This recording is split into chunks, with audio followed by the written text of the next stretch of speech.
ఏమండి, ఒకవేళ ఆయన చెప్పినవి అన్నీ కరెక్ట్ అయితే మరి ఇది కూడా కరెక్ట్ అయ్యే అవకాశమే ఉంది కదా. నా పాట వల్ల మీకు గండం రావచ్చు కదా.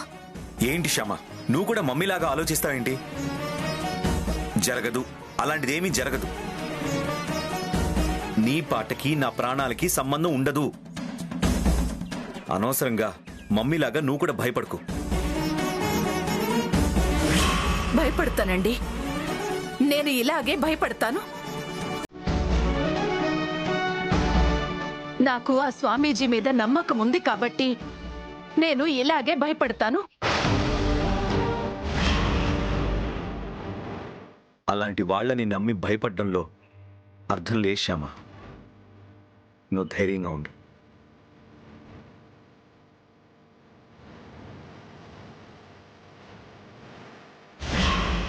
మీ మాటలతో నాకు ధైర్యం రాదండి. రేపు నాన్నగారు వచ్చి మీరు చెప్పిన మాటే ఆయన కూడా చెప్తే అప్పుడు ధైర్యం వస్తుంది. సరే చూద్దాం. రేపు మామయ్య గారు వస్తున్నారు కదా, ఏం చెప్తారో చూద్దాం. మామయ్య గారు రాగానే అఖిల్ జాతకం చూపించి అలాంటి గండ ఉందో లేదో అడుగుదాం. అలాగేనండి, అడుగుదాం.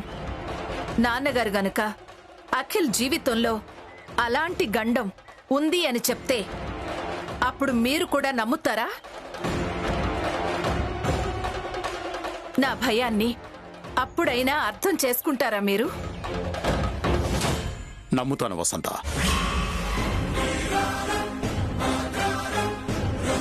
నీ భయాన్ని కూడా అర్థం చేసుకుంటాను. కానీ అలాంటి గండం ఏమీ లేదని మీ నాన్నగారు చెప్తే నువ్వు భయపడ్డం మానేస్తావా? మానేస్తానండి. నాన్నగారు అలాంటి గండం ఏదీ లేదు అని చెప్తే ఖచ్చితంగా నేను అఖిల్ విషయంలో భయపడటం మానేస్తాను.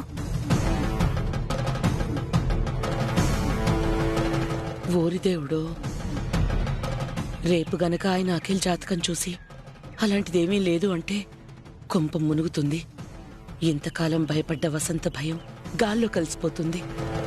వసంత భయమే నా బలం అనుకున్నాను. ఇప్పుడు ఆ బలం పోయేటట్టుంది. ఏం చేయాలి, ఏం చేయాలి?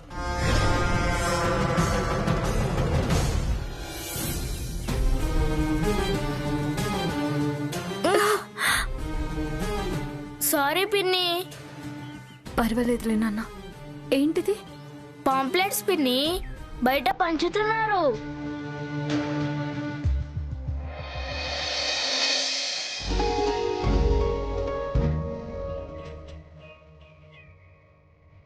అరే కన్నయ్య,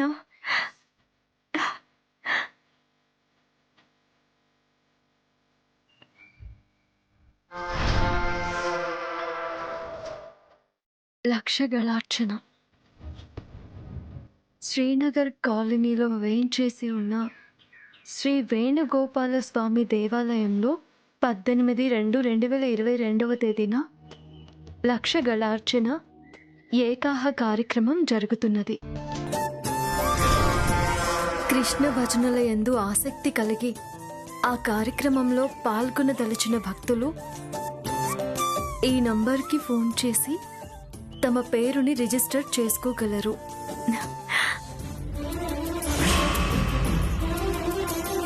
50 మంది భక్తులు ఈ కార్యక్రమంలో పాల్గొని కృష్ణ కీర్తనలు పాడి ఆ కృష్ణ పరమాత్ముని కృపకు పాత్రులు కావలసిందిగా కోరుచున్నాము.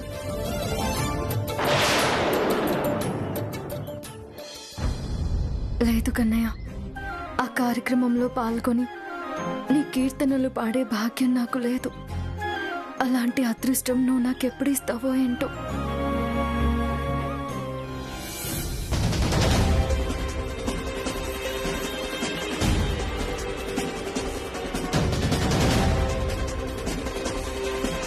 ఏంటి శ్యామ ఆలోచిస్తున్నావు? ఆ లక్షగళార్చన కార్యక్రమంలో పాల్గొనాలనా?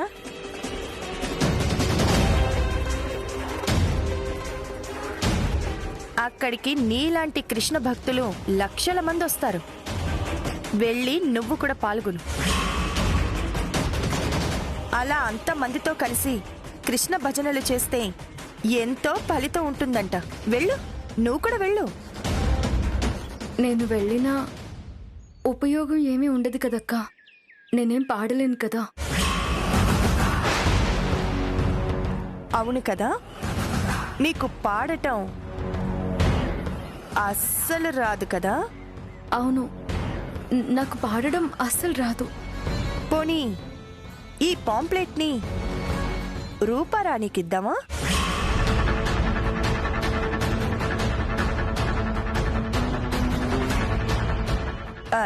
తను సింగర్ కదా, తను వెళ్ళి పాడుతుంది.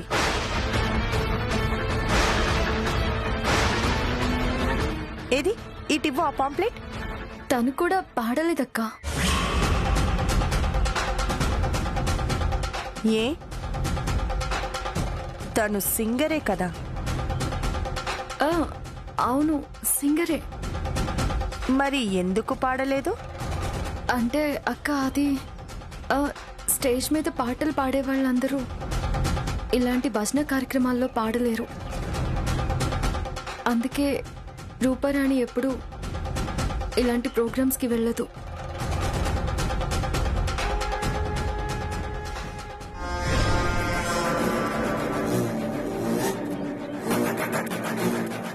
పాట విషయం ఎత్తగానే శ్యామ కళ్ళల్లో ఏదో తత్తరపాటు కనపడింది. అది ఏంటో ఎందుకో కనుక్కోవాలి.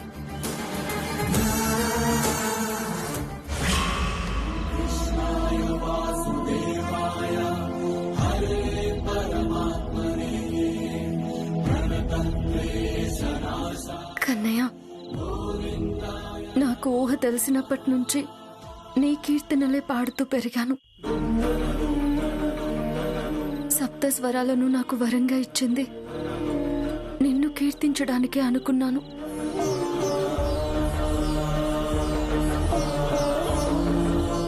అలాంటి వరం అఖిల్ బాబుకి శాపంగా మారడం ఏంటి కన్నయ్య?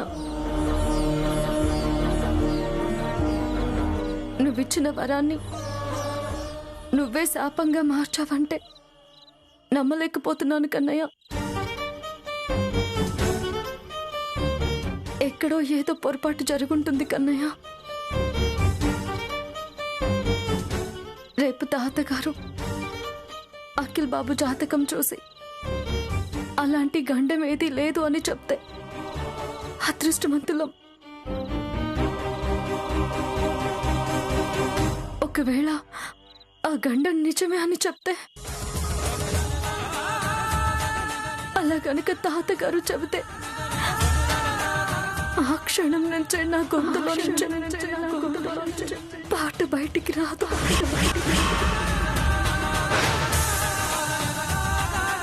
కూని రాగం కూడా నా గొంతులో నుంచి బయటికి రాదు.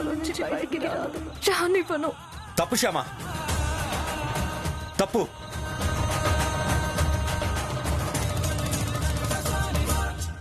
నువ్వు చాలా తప్పుగా ఆలోచిస్తున్నావు. నాకేదో అయిపోతుందన్న భయంతో అలా పాటలు పాడకుండా మానేయడం కరెక్ట్ కాదు. నీ స్వరాలే పుష్పాలుగా నీ కన్నయ్యకు పూజ చేసే నువ్వు పాటలు పాడడం మానేశావంటే పూజలు మానేసినట్టే కదా.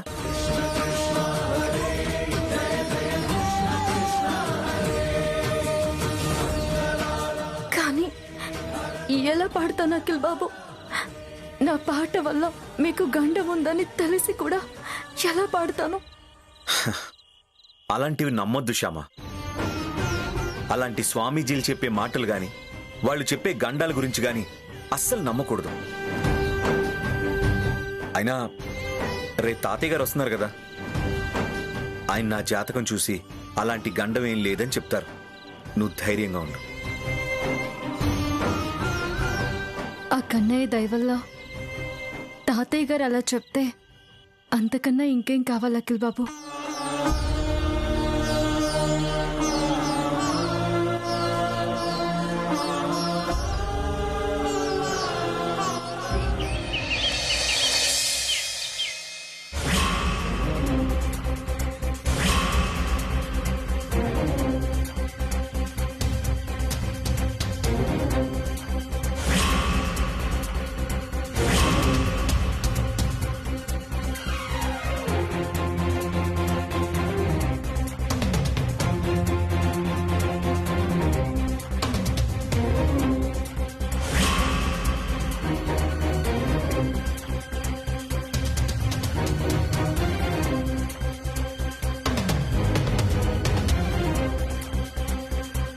వసంత, ఇది అఖిల్ జాతకమేనా? అదేంటి నాన్నగారు అలా అడుగుతున్నారు? ఇది అఖిల్ జాతకం కాదు అని నాకు అనిపిస్తుంది.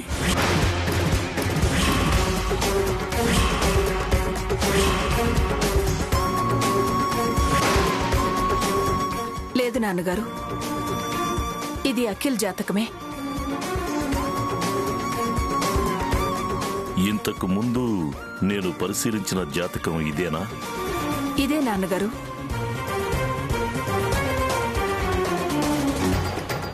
లాస్ట్ టైం మీరు ఈ జాతకాన్ని పరిశీలించిన తర్వాత ఈ జాతకాన్ని తీసుకెళ్లి పూజ గదిలో పెట్టాం మావయ్య గారు. అప్పుడు పెట్టింది మళ్ళీ వాళ్లే తీయటం.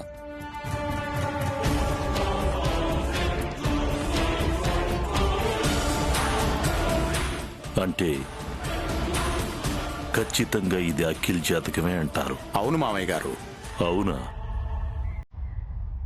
అయితే నేనే ఏదో పొరపాటు పడుంటాను.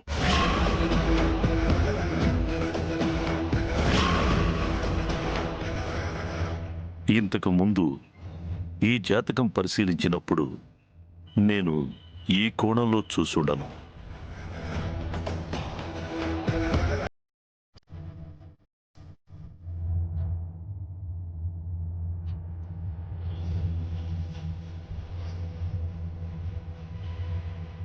ఇప్పుడు ఆ గవ్వల స్వామీజీ గండవని చెప్పాడు కాబట్టి ఆ కోణంలో పరిశీలించాను.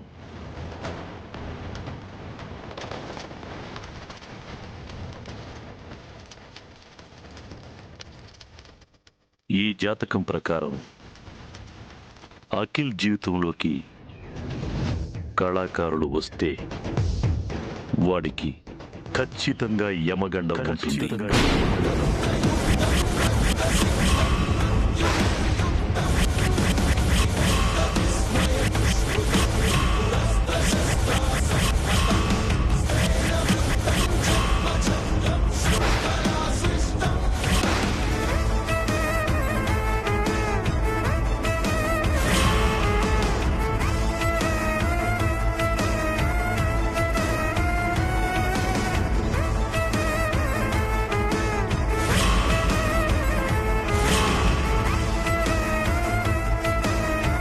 కళాకారులు అంటే అది కళాకారిణీనా లేక కళాకారుడా తాతగారు?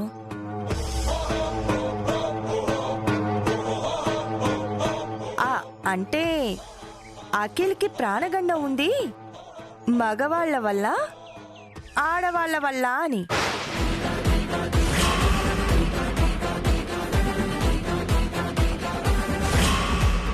అది ఎవరి వల్లైనా కావచ్చమ్మా.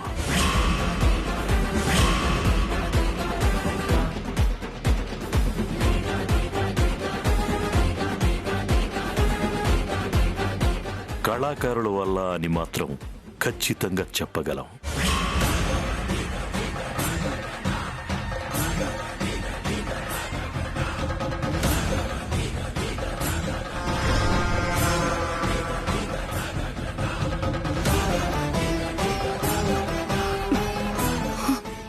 నేను చెప్పానా? ఆ గవ్వల స్వామీజీ చెప్పింది నిజమని నేను చెప్పానా?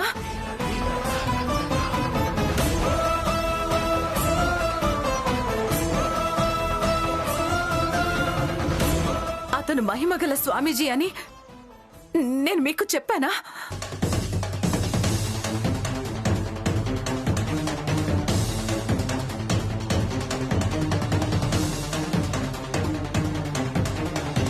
మీరే నమ్మలేదు, నా మాట నమ్మలేదు.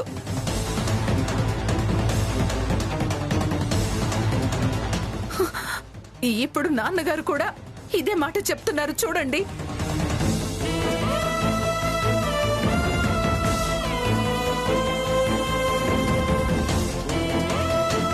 ఇప్పుడైనా నమ్ముతారా? చెప్పండి, ఇప్పుడైనా నమ్ముతారా?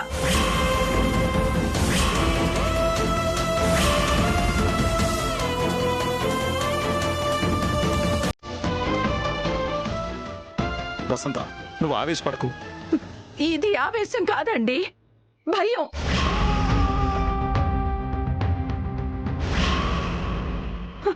బాధ.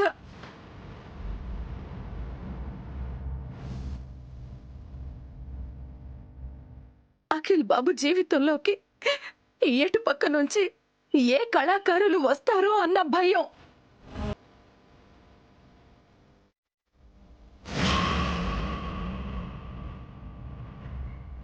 ఆ కళాకారుల వల్ల అఖిల్ బాబుకి ఎలాంటి ప్రమాదం ముంచుకొస్తుందోనన్న బాధ.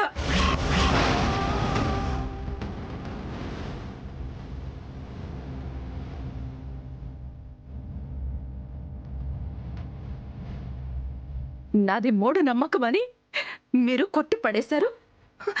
ఆ గబ్బల స్వామీజీని వెళ్ళగొట్టారు.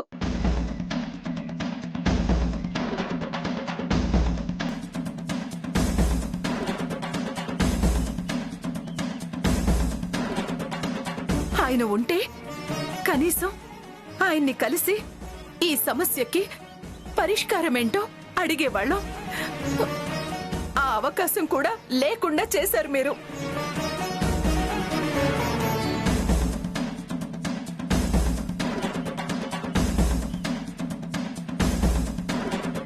వసంత, భయపడకు. వసంత, భయపడుకో అని నాన్నగారు అంటున్నారుగా. ఇప్పటి వరకు అఖిల్ బాబు జీవితంలోకి కళాకారులు ఎవరూ రాలేదు కదా.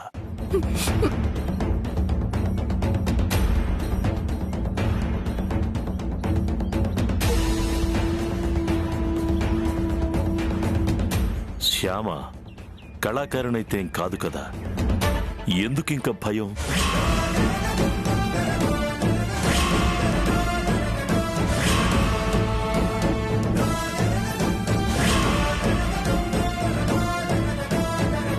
ఇక ముందు ఎటువంటి కళాకారులు అఖిల్ జీవితంలోకి రాకుండా చూసుకుందాం.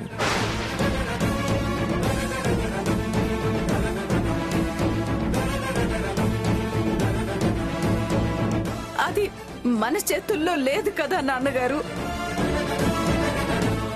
బిజినెస్ లో వాడికి చాలా మంది పార్ట్నర్లు ఉన్నారు. వాళ్ళల్లో ఎవరైనా కళాకారులుంటే పరిస్థితి ఏంటి?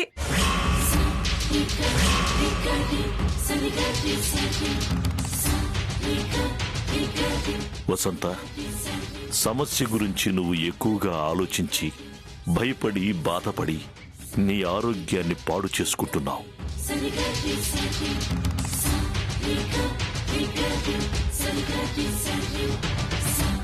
ప్రతి సమస్యకి ఒక పరిష్కారం ఉంటుంది.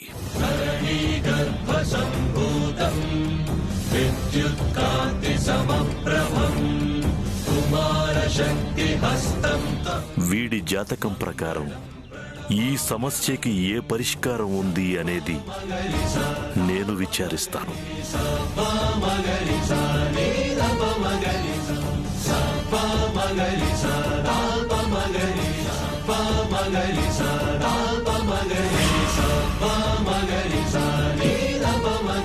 అప్పటి వరకు మీరెవ్వరూ దీని గురించి భయపడకండి.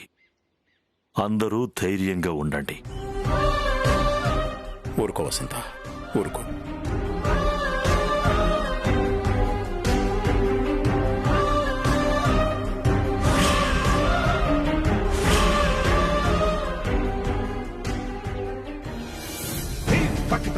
ఏంటి మమ్మీ నువ్వు అనేది?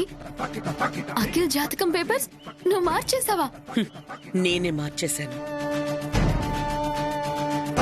అఖిల్ జాతకం ఆ ముసలాడికి చూపిద్దామని వర్మ వసంతలు మాట్లాడుకుంటున్నప్పుడు నేను విన్నాను. వెంటనే గవ్వల స్వామీజీతో మాట్లాడాను. అలాంటి గండ ఉండేలా జాతక చక్రం రాసి పంపించమని చెప్పాను.